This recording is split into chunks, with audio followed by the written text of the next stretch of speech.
Assalamualaikum warahmatullahi wabarakatuh.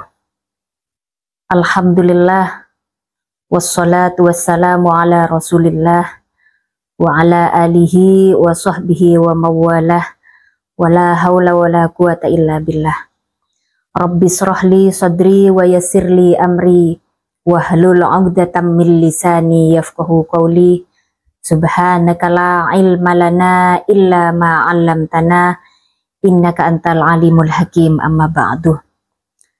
Segala puja dan puji syukur mari kita haturkan kehadirat Allah. Alhamdulillah, kita semua masih diberikan kesempatan untuk terus menambah ibadah, untuk terus bisa giat beribadah di bulan Ramadan yang penuh mubarakah ini. Mudah-mudahan ini jadi tambahan kebaikan untuk kita semua dalam menjalani hari-hari menjelang pertengahan bulan Ramadan. Shalawatullah wassalamuhu, mudah-mudahan tetap tercurahkan keharibaan Nabi besar Muhammad Sallallahu Alaihi Wasallam, sehingga mudah-mudahan kelak kita tergolong umat yang akan mendapatkan syafaat beliau di hari kiamat. Amin Allahumma amin. Sebelum kita mulai, mari kita bertawassul terlebih dahulu kepada Nabi Muhammad Sallallahu Alaihi Wasallam. Al-Fatihah khususan ila Nabil Mustafa Muhammadin Sallallahu Alaihi Wasallam wa sahabul qurab wa tabi'in wa tabi'it tabi'in wa man tabi'um bi ihsanin ila yaumiddin. Summa khususan ila jamil anbiya wa sahabul qurab wa tabi'in wa tabi'it tabi'in wa man tabi'um bi ihsanin ila yaumiddin. Khususan ila sultanil awliya Syekh Abdul Qadir Jilani wa ila muallifi hadzal kitab al-alama Syekh Salim bin Sumer al-Hadrami wa ila jami'i muassis jam'iyah Nahdlatul Ulama wa muassis Fatayat Nahdlatul Ulama wa jami' masyayina wa masyayihim wa walidina wa walidihim wa liman ijtama'na huna bisababi syai'un lillahi lana wa lahumul fatihah. A'udzu billahi minasyaitonir rajim. Bismillahirrahmanirrahim. Alhamdulillahi rabbil alamin arrahmanir rahim maliki yaumiddin. Iyyaka na'budu wa iyyaka nasta'in ihdinas siratal mustaqim siratal ladzina an'amta 'alaihim ghairil maghdubi 'alaihim waladdallin. Amin. Bismillahirrahmanirrahim. Qala al-musannifu rahimahullahu ta'ala wa nafa'ana bihi wa bi'ulumihi fid dharaini amin. Faslun, ikilah fasal. Nawakidul wudu utawi pira-pira perkara kang ngrusak wudu iku arba'atu asya'ah, ana papat pira-pira suwiji-wiji. Al awwalu utawi kang pertama iku al kharijuh, perkara kang metu min ahadis sabilaini, saking salah sijine dalan loro, mingkubulen yaiku saking kubul, au duburen utawa saking dubur, rihun yaiku entut, au wairuhu utawa liyane entut, illal maniyah angin mani, illal maniyah angin mani. Asani utawi kang kaping pindo iku zawalul akli, ilange akal, binaumin sebab turu, awairihi utawa liyane turu, illa naumako iden angin turune wong kang lungguh, mumakinen kang netepaken makadahu ing bokonge koet, minal ardi saking bumi. Asalisu utawi kang kaping telu iku iltiko ubasyaratai rajulin wa mra'atin, tetemune kulit lorone wong lanang lan wong wedok, kabiro ini kang gede karone, ajnabiya ini tur kang ajnabi karone, min wairiha ilin saking tompo aling-aling. Ar-rabi'uh utawi kang kaping papat iku masukubulil adami, ngepok kubule anak Adam, au halqati duburihi utawa ngepok bunder-bundere dubure anak Adam, bibat nirrohati kelawan epe-epe, bibat nirohati kelawan jerone epe-epe, au butunil asobe utawa jerone piro-piro jeriji, utawa jerone piro-piro jeriji. Fasal menerangkan tentang nawaqidul wudu, beberapa perkara yang merusak kepada wudu. Jadi ada beberapa perkara, ada beberapa hal yang jika ini terjadi maka wudu kita menjadi batal. Yang pertama itu ada arba'atu asya, ada 4 macam. Yang pertama adalah al-awwalu al-khariju minas sabilain. Yang pertama adalah sebab keluarnya sesuatu min ahadis sabilaini, dari 2 jalan, baik itu min kubulin au duburin, baik dari kubul itu bagian belakang atau anus, au kubul itu bagian depan ya, atau faraj, au duburin atau bagian belakang anus ya. Rihun awairuhu, baik itu yang keluar bentuknya adalah kentut, awairuhu atau selainnya. Nah, nanti kita jelaskan. Illal maniyah, kecuali mani, kecuali mani. Nah, jadi perkara yang membatalkan wudhu itu ada 4 macam. Yang pertama sebab keluarnya sesuatu dari 2 jalan.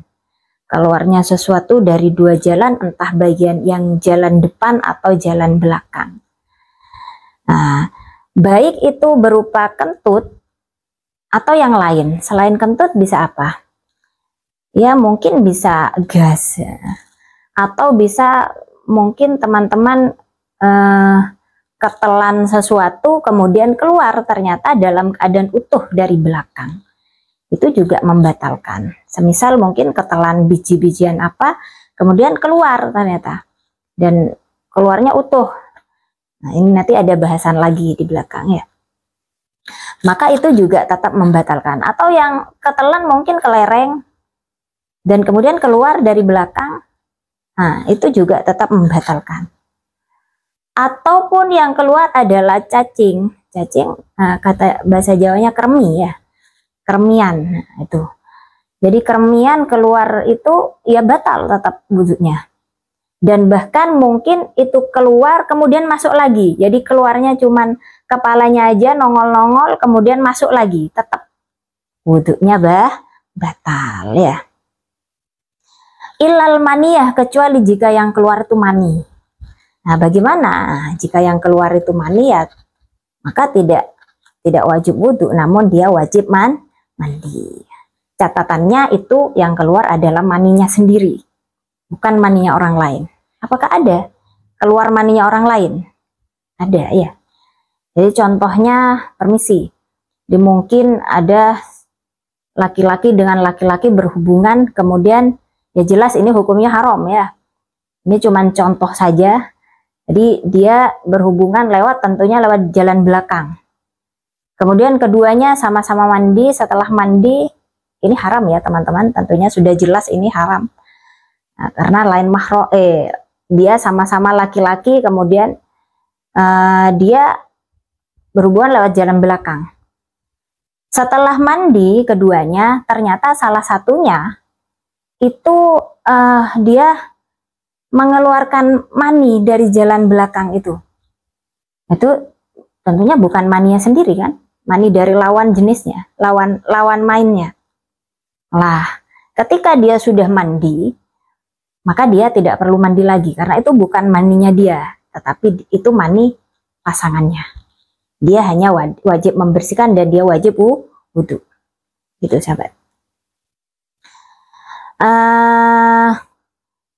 Ilal maniyah, kecuali maniyah itu. Atau seumpama sekarang kita contohkan laki-laki dan perempuan suami istri ya.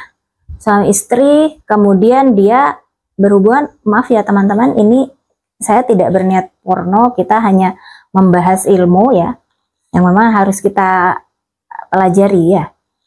Jadi laki-laki dan perempuan, suami istri, dia berhubungan lewat jalan depan. Kemudian setelah itu, setelah selesai mandi besar, ternyata si perempuan itu keluar lagi mani. Maka bagaimana itu cara menghukumnya? Apakah dia wajib mandi lagi atau dia cukup wudhu saja? Nah, ini ada perincian. Nah, perinciannya, jika saat melakukan itu si perempuan itu dalam keadaan sadar, jika ketika berhubungan itu perempuan dalam keadaan sadar dan dia bersahwat ketika itu berhubungan, maka saat dia mengeluarkan mani lagi setelah dia mandi, dia tetap wajib untuk mandi lagi. Kenapa? Karena kata ulama, ketika mani laki-laki dengan perempuan itu sudah berkumpul, maka kita tidak tahu itu yang keluar apakah itu jelas hanya maninya laki-laki atau maninya perempuan. Maka saat si perempuan itu digauli dalam keadaan sadar dan dia terangsang, dia tetap wajib mandi lagi ketika dia sudah mandi kemudian keluar mani lagi, gitu. Kecuali saat digauli itu si perempuan dalam keadaan tertidur atau tidak sadar, sehingga kemudian digauli, dan dia tidak sadar, tidak merasakan, tidak terangsang dan sebagainya, sehingga tidak memungkinkan dia keluar sahwatnya waktu itu. Nah, kemudian dia setelah selesai mandi, ternyata dia keluar lagi mani, maka itu dia tidak wajib mandi, hanya wajib membersihkan dan dia wajib berwudu, karena diyakini itu mani yang keluar lagi itu adalah maninya si laki-laki, begitu, bukan maninya sendiri, gitu sahabat. Kemudian yang kedua, nawakidul wudu yang nomor 2 adalah asani zawalul akli, hilangnya akal. Hilangnya akal ini binaumin au ghairihi, entah itu hilang akal sebab dia tidur, awairi atau yang lain. Wairihi ini bisa kita artikan mungkin dalam keadaan dia semaput, ya pingsan ya, atau dia dalam keadaan gila, atau dalam keadaan mabuk dan sebagainya. Maka saat hilang akal itu dia wudhunya menjadi rusak, sehingga nanti ketika sadar dia wajib wudhu kembali. Kemudian illa nauma qaidin, kecuali duduknya orang yang tidurnya seorang yang dalam keadaan duduk, mumakkinin maq'adahu minal ardi, yang mana dia merapatkan bokongnya pada tanah atau merapatkan bokongnya kepada tanah sehingga tidak ada celah di bokongnya, itu tidak ada celah untuk keluar sesuatu dari situ, itu sahabat. Nah, ini biasanya yang paling paling rapat itu duduknya jika seorang itu yang duduk itu gemuk ya, gemuk sehingga bokongnya ini ketika duduk benar-benar nempel ke tanah dan tidak ada celah di situ. Itu. Kalau orang kurus biasanya saat duduk merapatkan bokongnya ke tanah pun tuh masih ada celah, begitu ya sahabat, sehingga masih memungkinkan ada yang keluar. Nah, jadi harus benar-benar dia, kalau orang gemuk kan langsung plek gitu mungkin ya, jadi benar-benar itu tidak ada celah sekali untuk sesuatu, memungkinkan sesuatu keluar dari situ, begitu sahabat. Jadi saat dia duduk dalam keadaan merapatkan bokongnya ke tanah ini, maka nanti bangunnya mungkin dia tertidur, tidur sambil kepalanya miring ke kanan, miring ke kiri atau bagaimana, tetapi syaratnya ini bokongnya tetap rapat ke tanah. Nanti ketika bangun dia boleh langsung sholat, karena sholatnya wudhunya tidak batal, asal catatannya itu bokongnya benar-benar rapat ke tanah, begitu ya. Nawakidul wudhu yang nomor 3 adalah iltiqa'u basyaratai rajulin wa mro'atin, bertemunya dua kulit laki-laki dan perempuan.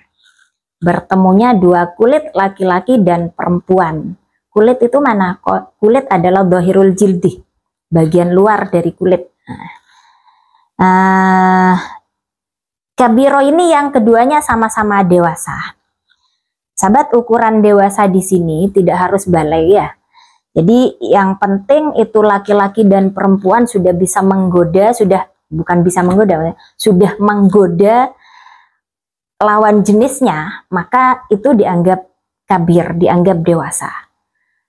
Nah, jadi semisal ada anak laki-laki usianya 9 tahun tapi dia sudah tinggi, tubuhnya sudah bagus sehingga dia bisa saat ada perempuan melihatnya itu sudah mulai tergoda, itu perempuan yang melihatnya, maka itu sudah dianggap kabir, dianggap dewasa. Ataupun perempuan, jadi perempuan usia 9 tahun tapi dia sudah tinggi, tubuhnya sudah bagus sehingga setiap orang laki-laki normal yang melihatnya itu tergoda, maka dia pun dianggap kabir, dianggap dewasa, sehingga saat bersentuhan dengan dia maka wudhu orang yang menyentuhnya yang lain mahram, yang lain jenis itu tadi wudhunya menjadi batal, gitu sahabat. Ajnabiyah ini yang keduanya sama-sama lain mahram, tidak mahram. Mahram itu apa sahabat? Mahram adalah seseorang yang haram untuk dinikah, itu mahram ya. Kemudian suami istri bagaimana? Apa suami istri ini masuk bukan mahram sahabat? Jadi suami istri juga masuk bukan mahram. Kenapa? Karena suami istri ini boleh dinikah ya. Yang termasuk mahram adalah yang tidak boleh dinikah. Siapa itu? Orang tua dengan anak, ayah dengan anak perempuannya, ibu dengan anak laki-lakinya, bibi dengan keponakannya, ataupun saudara dengan saudara-saudaranya. Kalau yang selain itu yang boleh untuk dinikah namanya adalah bukan mahram. Sehingga kalau ada suami istri bersentuhan maka tentunya wudhunya menjadi batal. Min ghairi hailin, tanpa adanya penghalang, meskipun itu penghalangnya tipis sekali. Sehingga kalau ada penghalang meskipun itu tipis, maka itu tidak menyebabkan wudhunya menjadi batal. Jika ada persentuhan antara laki-laki dan perempuan tapi ada hailnya, ada penghalangnya, maka itu tidak menyebabkan wudhunya menjadi batal. Hatta misalnya itu penghalang atau hailnya adalah semacam bolot, permisi bolot ya, kedek kata orang Madura itu. Misalnya dia 10 tahun nggak mandi ya, sehingga akhirnya bolotnya menjadi tebel, kemudian kita nyentuh di bolot yang tebel itu, maka tidak batal wudhunya, itu sahabat ya. Kemudian yang nomor 4 adalah arrobi masuku bulil adami au halqati duburihi bibatnir rohah au butunil asobe. Yang nomor 4 adalah menyentuh kubulnya anak Adam. Kubul itu bagian depan ya, kemaluan bagian depan anak Adam, milik anak Adam, ataupun bunderan duburnya anak Adam, bulat-bulatannya duburnya anak Adam. Bibat niroha, dia sentuh dengan bagian dalam dari telapak tangan atau bagian dalam dari telapak tangan, au butunil asobe, atau bagian dalam dari jari-jari tangan. Catatan lafat kubulul adami dalam arti ketika yang disentuh itu selain kemaluannya anak Adam, misalnya jenengan kita menyentuh kemaluannya ikan sedang berpuasa, kita punya wudhu, kemudian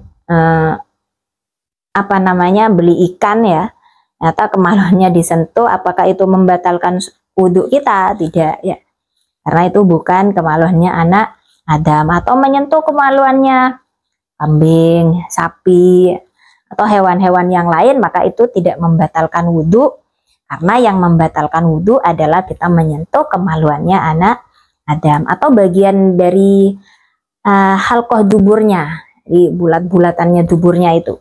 Maka itu membatalkan wudu. Catatannya disentuhnya dengan batnur rohah, dengan bagian dalam dari telapak tangan atau telapak jari-jari kita. Itu bagian dalam dari jari-jari kita. Nah, untuk mengetahui telapak tangan itu yang mana sahabat? Jadi gini kan. Nah, gini ya. Maka semua yang ada di dalam kepalan tangan kita ini semuanya masuk kategori batnir rohah dan batnil asobe begitu. Di luar ini itu semuanya bukan batan namanya, bukan telapak tangan dan bukan telapak jari gitu sahabat ya. Bismillahirrahmanirrahim, kita lanjutkan. Faslun manin taqadha wudu'uhu haruma alaihi arba'atu asya'ah. Faslun ikilah fasal man utawi sapane wong iku intaqadha rusak apa wudu'uhu wudu'e wong haruma mongko haram alaihi ing atase wong apa arba'atu asya'ah papat pira-pira suwiji-wiji. Nomor siji as-sholatu yaiku salat, wa tawafu lan tawaf, wa mashul mushafi lan gepuk mushaf, wa hamluhu lan gowo mushaf, wa yahrumu lan haram alal junubi ing atase wong kang junub apa sittatu asya'ah 6 pira-pira suwiji-wiji. Nomor siji as-sholatu salat, wa tawafu lan tawaf, wa mashul mushafi lan gepok mushaf, wa hamluhu lan gowo mushaf, wa lubsu lan meneng fil masjidi ing dalam masjid, wa qiraatul qur'ani lan maca al-Qur'an, wa yahrumu lan haram bil haidi sebab haid apa asyratu asya'a 10 pira-pira suwiji-wiji.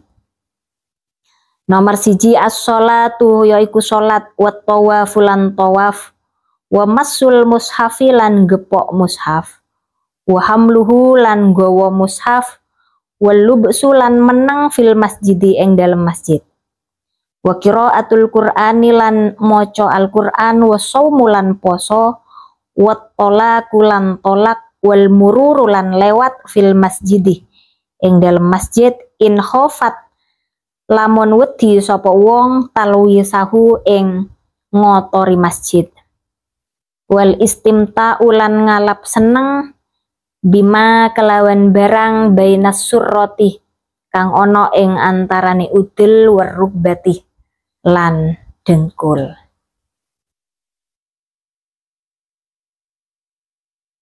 Faslun manin taqadha wudu'uhu haruma alaihi arba'atu asya'ah. Pasal menerangkan barang siapa yang rusak wudhunya, yang batal wudhunya, maka haram bagi dia melakukan 4 perkara. Yang pertama as-sholatu sholat, wa tawafu tawaf, wa mashul mushafi menyentuh mushaf, wa hamluhu dan membawa mushaf. Jadi hati-hati saat jenengan sudah tahu tidak punya wudhu, saat jenengan tahu wudhunya batal, jangan sampai kita melakukan 4 perkara ini. Yang pertama adalah sholat. Sudah tahu nggak punya wudhu, sudah tahu wudhunya batal, masih tetap maksa sholat. Haram hukumnya karena kita dianggap talaub, kita dianggap mempermainkan agama. Kemudian yang kedua adalah tawaf. Ingat sahabat, posisi tawaf itu sama dengan orang sholat, sehingga dia harus menjaga wudhunya, dia harus memperhatikan auratnya. Semua anggota tubuh bagi perempuan harus ditutup saat dia melakukan tawaf selain wajah dan kedua telapak tangan. Ingat, selain wajah dan kedua telapak tangan. Dalam arti jika jenengan sedang umroh beserta pasangannya, kemudian ingin bergandengan tangan, akhirnya pakai alternatif, pakai sarung tangan yang tertutup telapak tangannya, maka ini hukumnya tidak boleh. Hukumnya kita melakukan pelanggaran di dalam ihram. Kenapa? Karena telapak tangan ini tidak boleh ditutup saat kita ihram. Ya. Sampai kapan? Ya, sampai selesai tahallul. Hati-hati juga untuk kita yang biasanya sering bawa sarung tangan plastik ketika bepergian, supaya nggak ribet cuci tangan kalau makan. Maka saat posisi kita sedang ihram, kita tidak boleh memakainya. Jadi selesai niat ihram, kemudian kita mau makan, misalnya belum selesai, kita bertahallul belum selesai, kita jangan sampai memakai ini sarung tangan plastik untuk makan, sedangkan posisi kita dalam keadaan ihram. Meskipun itu transparan, meskipun ini terlihat, tetapi itu menutup telapak tangan. Jadi saat jika ada yang memakainya, ya tentunya dia melakukan sebuah pelanggaran dan harus membayar fidyah. Sampai kapan? Ya sampai selesai tahallul. Nah, tawaf ini kita posisinya harus dalam keadaan punya wudhu. Kalau sa'i bagaimana? Sa'i boleh, kita tidak memiliki wudhu ya. Kemudian wa mashul mushafi, menyentuh mushaf. Menyentuh mushaf dalam keadaan tidak punya wudhu juga tidak boleh. Masuk juga adalah kalau kita menulis ayat Al-Quran, walau ayat meskipun satu ayat, kemudian kita tulis di sebuah kertas atau sebuah buku dengan tujuan untuk dirosah, untuk belajar, untuk ta'abbud, untuk ibadah, untuk ngapalin Quran misalnya. Kita nulis di sebuah kertas biar gampang dibawa kemana-mana. Maka hati-hati, kita juga harus memiliki wudhu ketika menyentuhnya. Karena tadi kita nulis tujuannya adalah untuk dirosah dan ta'abbud. Kecuali kalau kita menyentuh semacam figura yang ada tulisan Al-Qur'annya, di mana itu tujuannya menulis ayat Al-Qur'an di figura itu hanya untuk tabarruk atau tazayun, mengambil barokah atau hanya sebagai perhiasan. Maka boleh kita nanti menyentuhnya meskipun dalam posisi tidak memiliki wudhu. Kemudian wahamluhu, membawa Al-Quran. Kecuali kalau kita membawanya bersama dengan benda, bersama dengan mata atau benda. Semisal itu Al-Quran kita letakkan di koper atau kita letakkan di tas, kita letakkan di ransel, tapi saat kita bawa, kita berniat membawa mata, membawa benda, bukan membawa Al-Quran. Itu sahabat ya. Jadi boleh. Atau kita bawa tafsir ya. Tafsir seperti tafsir Jalalain yang biasa dipakai di pesantren-pesantren, yang mana tafsirannya itu lebih banyak daripada tulisan Al-Qur'annya. Maka boleh posisi meskipun dalam keadaan tidak memiliki wudhu. Lanjutannya wa yahrumu 'alal junubi sittatu asya'ah. Haram bagi orang yang junub 6 perkara. Yang dianggap orang junub adalah saat orang itu memasukkan hasyafah, kemaluan laki-laki, alal farji, pada kemaluan perempuan. Atau tidak melakukan itu namun dia keluar mani, entah itu posisi dia melihat lain mahram kemudian terangsang, atau dia keluar maninya sebab mimpi. Nah, sama saja. Jadi dia dianggap junub. Haram bagi orang yang junub 6 perkara. Yang pertama, sholat, sudah dijelaskan tadi ya. Sholat. Yang nomor 2, tawaf, juga tidak boleh. Tawaf harus punya wudhu. Wa masul mushafi, kemudian menyentuh mushaf. Tidak boleh juga. Wa hamluhu, membawa mushaf. Wa lubsu fil masjidi, berdiam diri di masjid. Entah berniat untuk i'tikaf atau berniat untuk apapun ya. Posisi dia dalam keadaan junub, haram hukumnya, harus mandi terlebih dahulu. Kemudian wa qiraatul Quran, Membaca Al-Quran. Baca Al-Quran posisi junub haram. Tidak boleh, harus mandi terlebih dahulu. Walubsu fil masjid lah, ini walubsu fil masjid, kecuali kalau itu orang wairu muslim ya, orang wairu muslim, kemudian dia meminta izin kepada orang muslim untuk berdiam diri di masjid karena ada tujuan, semisal seperti mengungsi. Nah, ini boleh, meskipun posisinya sedang dalam keadaan jinabat misalnya.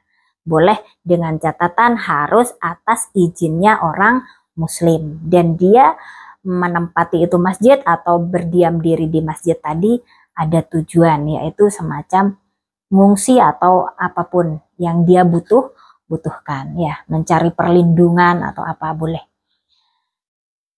Lanjutannya wayahrumu bil haidi, haram sebab haid. Masuk juga adalah ketika perempuan itu nifas, nanti sama hukumnya. Jadi haram bil haidi sebab perempuan itu haid, ataupun sebab perempuan itu sedang nifas.